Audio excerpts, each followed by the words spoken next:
Coral के इस आखिरी ट्यूटोरियल के अंदर बेसिकली मैं आपके सामने कॉरल में मौजूद आखिरी टूल्स जो है वो मैं इंट्रोड्यूस करने जा रहा हूँ।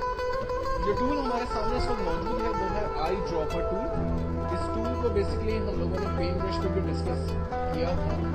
पेंट ब्रश में आई ड्रॉपर टूल का नाम बेसिकली पिक कलर है। ये ऑब्जेक्ट में से कलर चूज करने में हमारी मदद करता है। मिसाल के तौर पर फाइल इंपोर्ट और यहाँ से मैं एक पिक्चर इंपोर्ट कर लेता हूँ और मैं चाहता हूँ कि इस पिक्चर में जो कलर अवेलेबल हैं उन कलर में से मैं किसी कलर को चूज करूँ। तो मैंने आई ड्रॉपर टूल सेलेक्ट किया और लाइक इसके हेयर्स को मैं सेलेक्ट करता हूँ और देखिए इसके हेयर के जो कलर्स हैं वो यहाँ मेरे पास आ गए। अगर मैं इस टी शर्ट के कलर को चूज करता हूँ तो टी शर्ट कलर आ गया, स्किन को चूज करता हूँ तो स्किन कलर आ गया। और कलर चूज करने से फायदा ये होता है कि अगर आप किसी ऑब्जेक्ट के अंदर इस कलर को ड्रॉप करना चाहें यानी फिल करना चाहें तो आप इस आई ड्रॉपर टूल के बराबर में पेंट बकेट टूल है वो सिलेक्ट करते हैं और ऑब्जेक्ट में वो कलर फिल करते हैं। इसका मतलब ये हुआ कि आई ड्रॉपर टूल की मदद से हम लोग कलर चूज करते हैं जबकि पेंट बकेट टूल की मदद से हम कलर फिल कर सकते हैं। अच्छा, आई ड्रॉपर टूल को जब आप सिलेक्ट करें तो ये ख्याल रखें कि यहाँ पर इसकी प्रॉपर्टी सैंपल कलर होनी चाहिए। अगर आप ऑब्जेक्ट एट्रीब्यूट्स पर क्लिक करेंगे और फिर आप किसी भी कलर पे क्लिक करेंगे तो आप देखिए कोई फर्क नहीं आ रहा। ये मैं क्लिक कर रहा हूँ लेकिन कोई फर्क नहीं आ रहा। उसकी वजह क्या है कि मेरे पास प्रॉपर्टी जो है वो ऑब्जेक्ट एट्रीब्यूट्स है। तो हमें प्रॉपर्टी को सैंपल कलर चूज करना है और फिर यहाँ से अवेलेबल कलर में से कोई भी कलर आप चूज करें और पेंट बकेट की मदद से आप वो कलर ऑब्जेक्ट के अंदर फिल करें। यही इन दोनों टूल्स के मेजर फंक्शंस हैं। देन उसके बाद हमने आउटलाइन टूल को पहले भी डिस्कस किया था। अब आउटलाइन टूल के अंदर मैं एक दो नई चीजें आपके सामने इंट्रोड्यूस कर रहा हूँ। फॉर एग्जांपल मैंने ऑब्जेक्ट की आउटलाइन को बड़ा कर दिया और अब मैं इसके कॉर्नर पे चला जाता हूँ। आप देखिए इस आउटलाइन में ऑब्जेक्ट के जो कॉर्नर्स हैं वो बिल्कुल शार्प स्ट्रेट है। अगर मैं चाह रहा हूँ कि इसकी कॉर्नर्स जो है वो गोल हो जाए तो हम पेन टूल सेलेक्ट करते हैं और इसके पहले ऑप्शन में जाते हैं यानी आउटलाइन पेन डायलॉग जिसकी शॉर्टकट है F12। अब इसको हम पहले भी देख चुके हैं। ऑब्जेक्ट की थिकनेस को बढ़ा कम कर सकते हैं, ऑब्जेक्ट की लाइन स्टाइल को यहाँ से हम चेंज कर सकते हैं, फाइनली ओके करते हैं वो तमाम चीज़ें अप्लाई। अच्छा, मैं F12 की प्रेस करके इसकी प्रॉपर्टी को स्ट्रेट ही कर देता हूँ और आपको ये बताता हूँ कि अगर इसके कॉर्नर हमें स्ट्रेट नहीं चाहिए, राउंड चाहिए, तो हम इसके कॉर्नर की पोजीशन को सेकंड ऑप्शन चूज करते हुए ओके करते हैं। अब आप देखें इसके जो कॉर्नर्स हैं वो यहाँ से राउंड हो चुके हैं। मैं जूम और बढ़ा देता हूँ ताकि क्लियर जो है समझ में आ सके। देन उसके बाद हम F12 करते हैं और यहाँ पर कॉर्नर को कट कर देता हूँ। ये देखिए कॉर्नर्स की जो पोजीशन है वो कट हो चुकी है। तो ये तीन डिफरेंट प्रॉपर्टीज हैं हमारे ऑब्जेक्ट की लाइन स्टाइल को आप अपने हिसाब से चेंज कर सकते हैं। शिफ्ट F4 करने से फिट टू पेज हो जाएगा। इस ऑब्जेक्ट को मैं डिलीट करता हूँ और फॉर एग्जांपल यहाँ पर मैं कोई टेक्स्ट टाइप करता हूँ और सेम प्रॉपर्टी को मैं इस टेक्स्ट के ऊपर अप्लाई करना चाहता हूँ। रेंज बनाने के बाद ऑब्जेक्ट का फॉन्ट चेंज कर लेते हैं और इसकी पहले लाइन बड़ी कर देते हैं और फिर F12 सेलेक्ट करके इसकी लाइन को राउंड कर देते हैं। अब आप देखें ऑब्जेक्ट के जो कॉर्नर से वो राउंड हो चुका है। F12 करते हैं, इसके कॉर्नर्स को कट कर देते हैं। ये देखिए सारे कॉर्नर्स जो है कट चुके हैं जबकि नॉर्मल जो इसका शेप है वो हमेशा स्ट्रेट शार्प होता है। तो ये प्रॉपर्टीज आप अपने टेक्स्ट के ऊपर और ऑब्जेक्ट के ऊपर दोनों पर आप इस्तेमाल कर सकते हैं। देन नेक्स्ट टूल है हमारे पास फिल टूल।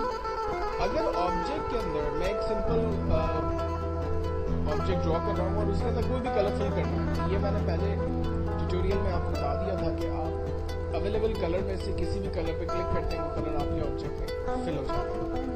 अगर इन कलर्स के अलावा आप नए कलर्स चाहते हैं तो आप फिल डायलॉग कलर में चले जाते हैं और यहाँ पर कलर की जो पूरी रेंज दी हुई है, सियान कलर, आप RGB कलर, किसी भी जाकर अपनी मर्जी का कोई नया कलर आप सेलेक्ट कर सकते हैं या ड्रॉ करके आप फिल कर सकते हैं।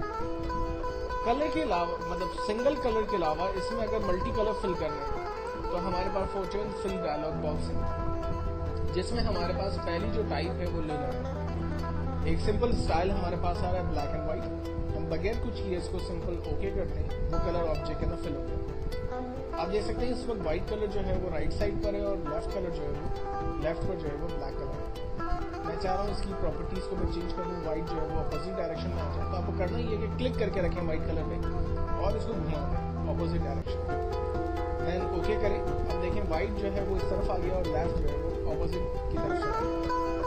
इस तरह से आप कलर की डायरेक्शन को क्लिक करते हुए जिस भी तरफ रखना चाहते हैं वो आप कर सकते हैं। ओके करेंगे वो कलर आपके ऑब्जेक्ट में फिल हो जाएगा। अच्छा, कलर स्टाइल में टाइप में लिनर, दूसरा है रीडाई। आप देखें इसमें सेंटर में पॉइंट एक आ रहा है और आउटर पे जो है वो ब्लैक कलर फिल हो रहा है। अगर आप सेंटर पॉइंट को मूव करना चाह रहे हैं किसी और तरफ तो आप क्लिक करते हुए उसे दूसरी तरफ ले जाए, फाइनली ओके करें वो कलर आपके ऑब्जेक्ट में इस तरह से आपको नजर आएगा। देन इसमें ऑयल स्टाइल आपके पास अवेलेबल है, लाइक टॉर्च लाइट की तरह आपके पास रोशनी आ रही है। और फोर्थ जो स्टाइल है वो स्क्वायर है, डायमंड शेप की तरह, लाइक स्पॉट लाइट या गाड़ी की लाइट हेडलाइट की तरह जो है रोशनी आपके पास है। तो ये 4 डिफरेंट प्रॉपर्टीज हैं। अच्छा, अब इन चारों के अंदर जो कॉमन चीज है वो है मिड पॉइंट। मिड पॉइंट कहते हैं इसके सेंटर में जो व्हाइट कलर जहाँ से इन ग्लो हो रहा है, कितना आपने बढ़ाना है, कितना आपने कम करना है। देखें आउटपुट आपको सामने स्क्रीन पर नजर आ रहा है। जो भी आप मिड पॉइंट सेट करेंगे, ओके करेंगे, वो आउटपुट आपको फाइनली नजर आएगा।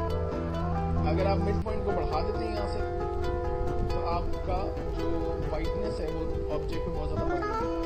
तो ये डिपेंड, और ये चारों के ऊपर अप्लाई करता है। कॉइल के ऊपर भी मिड पॉइंट अवेलेबल है। अगर आप इसमें रीडाई में चले जाते हैं, सेंटर पॉइंट है, इसको भी कम ज्यादा कर सकते हैं। ये डिपेंड करता है आप किस तरह से इसमें काम करना चाहते हैं। अगर आप मल्टी कलर इसमें फिल करना चाहते हैं, इस वक्त तो हमारे पास ब्लैक और व्हाइट 2 ही कलर आ रहे हैं। ये देखिए 2 कलर्स अवेलेबल है, फ्रॉम 2 ब्लैक और व्हाइट। अच्छा, अगर मैं रेड के साथ येलो शेड जो है वो अप्लाई करना चाहता हूँ तो मैंने रेड और येलो शेड को सेलेक्ट किया और फाइनली ओके किया, वो कलर इसमें अप्लाई हो। इसमें देखिए रेड और येलो का कॉम्बिनेशन बन के हमारे पास शेड आ रहा है। अगर मैं कॉइल स्टाइल ले लेता हूँ तो आप देखिए रेड और येलो का कॉइल स्टाइल बन रहा है। तो कलर्स आप जो चाहें सेलेक्ट करें और स्टाइल आप जो चाहें ऐसे सेलेक्ट करें, ओके करेंगे वो ऑप्शन यहाँ पर आपके पास ऑब्जेक्ट पर अप्लाई होगा। देन उसके बाद अगर 2 से ज्यादा कलर्स चाहिए तो क्या करें, फिर हम कस्टम में चले जाते हैं और कस्टम में हमारे पास मल्टी कलर्स आते हैं। जैसे रेड और येलो है, मुझे मजीद कलर चाहिए, मैंने इस व्हाइट पर डबल क्लिक किया, इस येलो की एरो को उठाकर कॉर्नर पे कर दिया, रेड मुझे नहीं चाहिए और सेकंड को सेलेक्ट करके दोबारा नया कलर फिल कर दिया, रेड येलो पिंक। पिंक के बाद फॉर एग्जाम्पल मुझे ब्लू कलर चाहिए था, ब्लू कलर ले लिया। तो मैं अपनी मर्जी के कलर जो है यहाँ पर बेसिकली क्रिएट कर रहा हूँ। जो मुझे कलर स्कीम ड्रॉ करनी है, कलर स्कीम अपनी मर्जी की बना रहा हूँ और फाइनल करने के बाद जब हम ओके करेंगे तो वो कलर्स हमारे ऑब्जेक्ट में रेनबो शेड की तरह अप्लाई होंगे। अगर आप इसकी प्रॉपर्टी को यहाँ से चेंज करेंगे तो आपके पास आउटपुट जो है प्रॉपर्टी में चेंज होगा। देन हमारे पास एक प्रॉपर्टी है, एक ऑप्शन है पैटर्न फिल डायलॉग। पैटर्न के अंदर हमारे पास कुछ बने बनाए पैटर्न से बने, इनमें से जो भी पैटर्न आप चाहें वो सिलेक्ट करें, ओके करें, वो पैटर्न आपके ऑब्जेक्ट में अप्लाई हो जाएगा। पैटर्न के कलर अगर आप अपनी मर्जी से चेंज करना चाह रहे हैं तो यहाँ पर दिए हुए कलर्स में आप चल जाएंगे। ये आपके ऑब्जेक्ट का कलर और ये इसके बैकग्राउंड का कलर आ रहा है। जो भी कलर आप अप्लाई करना चाहें तो आपके पास कलर्स खूबसूरत बन जाएंगे। यहाँ पर पैटर्न 2 कलर है। अगर आप फिल कलर लेते हैं तो इसमें मल्टीपल कलर्स के ऑब्जेक्ट्स बने बनाए अवेलेबल है। आप जो ऑब्जेक्ट चाहें चूज करें, उस तरह से आपको पैटर्न जो है ड्रॉ हुआ नजर आएगा। इसमें एक्चुअल में सिर्फ कलर स्कीम जो है वो ज्यादा है। देन नेक्स्ट जो टूल है प्रॉपर्टी हमारे पास वो बिटमैप है। बिटमैप के अंदर भी बेसिकली कलर्स स्कीम अवेलेबल है। जो चाहें आप सेलेक्ट करें, ओके करें तो कलर स्कीम में ऑब्जेक्ट जो है ड्रॉ हो जाएगा। देन उसके बाद एक टूल है texture fill dialog box. Texture fill dialog box के अंदर बने बनाए पैटर्न टेक्सचर जो है वो आप सेलेक्ट करें और ओके करें, वो टेक्सचर आपके ऑब्जेक्ट में फिल हो जाएगा। अगर आप इन कलर में ये जो भी ऑब्जेक्ट आप चूज करते हैं, मिसाल के तौर पर आपको इसमें चेंजिंग करनी है कलर में, जैसे क्लाउड मेलोडी है, इसमें व्हाइट का शेड आ रहा है, मैं चाह रहा हूँ व्हाइट की शेड की जगह इसमें येलो का शेड आ रहा है, तो येलो ऑब्जेक्ट कलर चूज करते हैं, क्लाउड्स को रिव्यू करते हैं, फिर कलर कॉम्बिनेशन में हमने अपनी मर्जी की बनाई, फाइनली ओके किया, वो कलर जो है हमने चेंज किया। यानी आपके पास बहुत सारे टेक्सचर्स ऐसे अवेलेबल है कि जिनमें आप अपनी कलर स्कीम जो है वो ड्रॉ कर सकते हैं। और आप फाइनली जब प्रीव्यू देखेंगे तो आपको ठीक लग रहा है, ओके करेंगे, वो कलर्स आपके पास अप्लाई हो जाएंगे। तो आप इनको पैटर्न्स को, अपनी टेक्सचर को अपनी मर्जी से आप चेक करके देखें। देन लास्ट जो टूल है हमारे पास, वो हमारे पास इंटरैक्टिव फिल टूल है, जिसको मैं पहले ही बता चुका हूँ। ये कलर के हवाले से सारे ऑप्शंस यहाँ पर अवेलेबल हैं। जो कलर चाहें आप ले लें, जो पैटर्न आप चाहें यहाँ से ड्रॉ करें, वो स्टाइल है, वो सारी चीज़ें आपके पास यहाँ पर अप्लाई हो जाएगी। जबकि इसके बाद जो एक बहुत अच्छा टूल है हमारे पास, वो है इंटरैक्टिव स्मैश फिल टूल। इसमें बेसिकली ऑब्जेक्ट के अंदर नोट्स आ जाते हैं। नोट्स से फ़ायदा ही होता है कि आप पर्टिकुलर किसी भी नोट को सिलेक्ट करते हैं, उसके अंदर कोई भी नए कलर्स फिल कर सकते हैं, अपनी मर्जी के नए कलर स्कीम्स जो आप डाल सकते हैं। न्यू कलर स्कीम ऐड करने से आपको फ़ायदा ये होगा कि आपका ऑब्जेक्ट जिस भी तरह का आप ड्रॉ करना चाहें या जो भी कलर स्कीम आप उसके लिए सेलेक्ट करना चाहें, वो कलर स्कीम आपके ऑब्जेक्ट पर अप्लाई होगी। जस्ट आप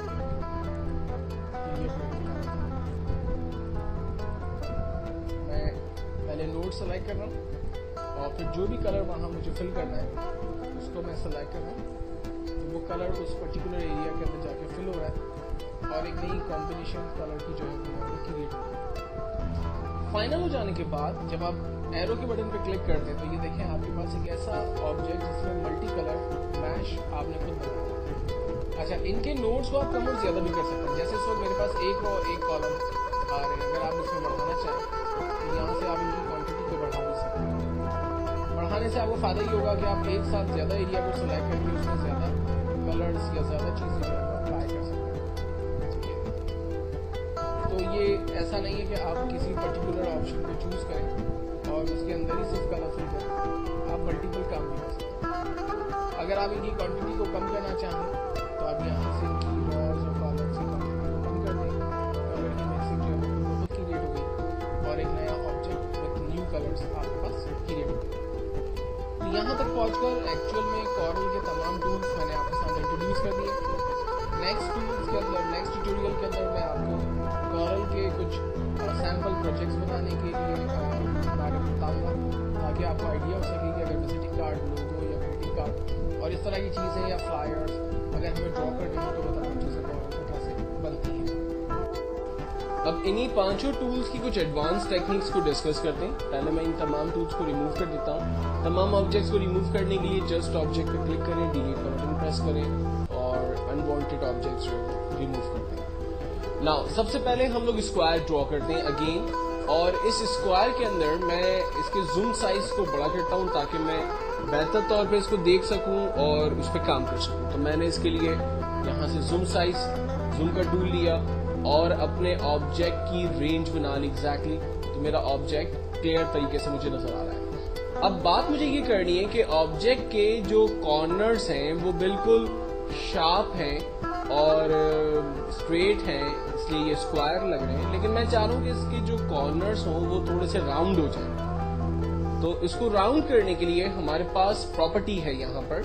ये ऑब्जेक्ट लाइक ये स्क्वायर बना हुआ है, ये स्क्वायर का हमारा लेफ्ट रेक्टेंगल कॉर्नर है लाइक दिस, ये हमारा राइट रेक्टेंगल कॉर्नर है लाइक दिस, इसी तरह से ये बॉटम लेफ्ट है और ये बॉटम राइट हिस्सा है, ठीक है, इस तरह से। अब मुझे इसके कॉर्नर्स चेंज करने, तो मैं यहाँ से आप देखें इसके कॉर्नर्स को जैसे ही एरो को मूव कर रहा हूँ इसके कॉर्नर्स जो है वो चेंज हो रहे हैं। अगर मैं इसको कम कर रहा हूँ तो इसके कॉर्नर्स जो है वो रिड्यूस हो रहे हैं। जो राउंड शेप्स बन रहा था वो नॉर्मल हो रहा है। जीरो जो है वो खत्म कर देगा और आप जितना बढ़ाना चाहें उतना बढ़ा सकते हैं। आप यहाँ पर डायरेक्ट नंबर भी लिख सकते हैं। फॉर एग्जाम्पल मैं 50 नंबर ऐड करता हूँ। आप देखें चारों कॉर्नर्स जो है वो इसके राउंड हो गए और एटलीस्ट 50 पिक्सल्स तक जो है वो ये राउंड शेप से मुझे नजर आ रहा है। लेकिन एक चीज को गौर करने से ये अंदाजा हो रहा है कि जो भी काम हम एक प्रॉपर्टी के ऊपर कर रहे हैं वो चारों के ऊपर इफेक्ट कर रही है, ठीक है।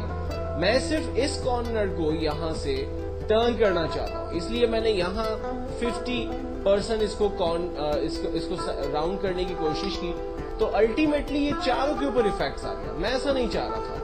तो अगर आप ये चाहते हैं कि किसी भी एक कॉर्नर को आप अपनी मर्जी से चेंज करें, तो इसकी एक प्रॉपर्टी हम जो है वो क्लोज करते हैं, राउंड कॉर्नर टुगेदर। इस पे जस्ट एक क्लिक करते हैं देन उसके बाद अब आप जिस भी कॉर्नर को राउंड करना चाहते हैं जस्ट उस पर नंबर ऐड करके एंटर करें। अब आप देखें सिर्फ उसी के ऊपर इफेक्ट आ रहा है, बाकी तमाम जो उसके कॉर्नर्स हैं वो एग्जैक्टली सेम है। सिमिलरली मैं दूसरे कॉर्नर की तरफ जा रहा हूँ, इसको भी 50% मैंने राउंड किया, ये देखें इससे 50% राउंड है। तीसरे कॉर्नर पे आ रहे लाइक मैं इसको 25% तक सिर्फ राउंड करना चाह रहा हूँ और फोर्थ कॉर्नर को मैं 25% तक राउंड करना चाह रहा हूँ। तो आप देखिए शेप हमने ड्रॉ किया हुआ है और इसके चारों कॉर्नर्स को अपने हिसाब से हमने एडजस्ट किया हुआ। और अगर मैं चाह रहा हूँ टुगेदर एक साथ तमाम के कॉर्नर 0 हो जाए तो मैंने एक पे 0 डालकर एंटर किया, तमाम के कॉर्नर्स आप देखें एक साथ 0 हो गए। प्लस जब हम रोटेट करते हैं तो इस रोटेट की मदद से इसको कोई शेप भी दे सकते हैं। फॉर एग्जाम्पल मुझे इसके जूम को पहले ठीक करना है ताकि मैं एक फ्रेम बनाने की कोशिश करूं इस स्क्वायर की मदद से।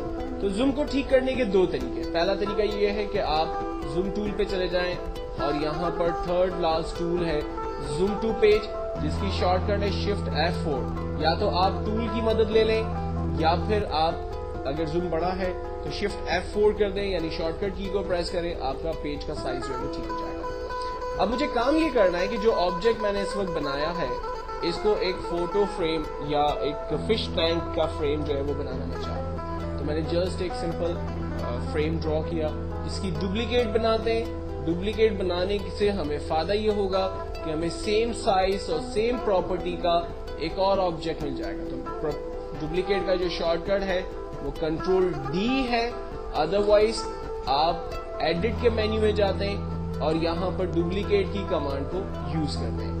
तो फिल वक्त मैंने ऑब्जेक्ट की एक डुप्लीकेट क्रिएट कर ली। देन उसके बाद मैं रेक्टेंगल टूल एक और ड्रॉ करता हूँ और बिल्कुल एग्जैक्टली उसकी साइज जो मेरी फिश टैंक की पहले से फ्रेम बनी हुई है उसकी साइज के हिसाब से इसको सेट कर लेता हूँ। जूम साइज अगर सेट नहीं हो रही है, सॉरी ऑब्जेक्ट साइज अगर ठीक नहीं हो रही है तो मैं जूम की मदद से उसको एग्जैक्टली देख सकता हूँ और एरो टूल की मदद से उसकी साइज को सेट कर सकता हूँ। साइज को सेट करने के बाद अब मुझे इसको थोड़ा सा अप करना है, लाइक इसको 3D शेप के अंदर कन्वर्ट करना है। तो मैंने सेंटर पे क्लिक किया और यहाँ से इसको मैंने इसके एजेस को ऊपर की तरफ कर दिया। सिमिलरली इसकी डुप्लीकेट ली, कंट्रोल D, इसको सेकंड कॉर्नर की तरफ मूव किया, मैच कर दिया बिल्कुल और टॉप वाली फ्रेम को लेकर इसके साथ मैच कर दिया जो हमने डुप्लीकेट पहले ही सेम साइज की बना के रखी हुई थी। अब इससे हमें फायदा क्या हुआ कि एक सिंपल फिश टैंक हमारा तैयार हो गया। जस्ट हमने वही टूल यूज किया, टेक्निक हमारी थोड़ी सी चेंज हुई।